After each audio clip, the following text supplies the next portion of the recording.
So I would say it's been a scramble. When we decided that we couldn't have camp, and we figured that out pretty early on, that there was no safe way to do it, we thought, well, what are we going to do instead? And we knew there was great need with our families. We wanted to support them in as many ways as we could, and not just the kids, but the whole family. As we know, communities of color have been profoundly affected by this pandemic, and we've done a lot of listening. Listening to our families and hearing about what they needed, we heard that families wanted to make sure that their kids had meaningful activities to engage in this summer, despite the fact that they would be home and wouldn't be on the island. And so we thought it would be our sort of purpose to bring camp home to many of our kids.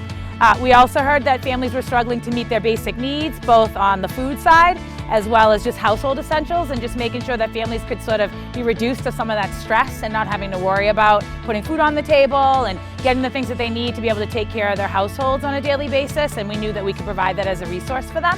Through this effort, we enrolled 700 families. More than 150 families have opted in to receive mental health supports for their children or for themselves. More than 400 families will receive at least 2 meals a week in addition to fresh produce boxes that they can bring home to support their families. We'll put more than $700,000 into our emergency fund to provide direct cash assistance for those that are struggling most right now. This is really a wraparound effort to support a variety of needs and challenges that families are facing. Our LIT program is a pivotal part of everything that Camp Harborview does.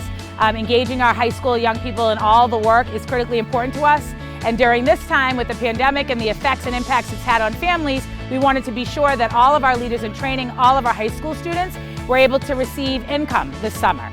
And so we are deeply committed to making sure that approximately 105 LITs this summer are engaging both with our campers virtually, as well as receiving leadership training and opportunities to engage with our staff.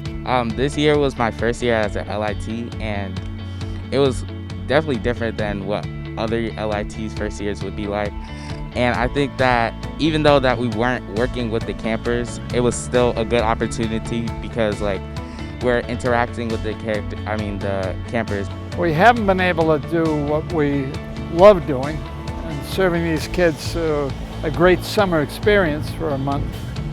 But what we have been able to do is reach into their homes and their families and give them a sense that, you know what, they're not alone.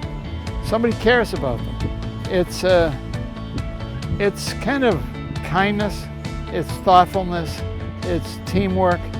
It's really what goes on every year, but as I say, we had to pivot to do it in a different fashion.